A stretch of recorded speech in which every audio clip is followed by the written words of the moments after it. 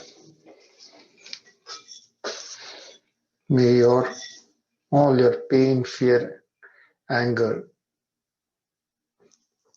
based on irrational fears and unworthy, demeaning thoughts be dissolved forever. Jai Shri Ram. Jai Shri Ram. Jai Shri Ram.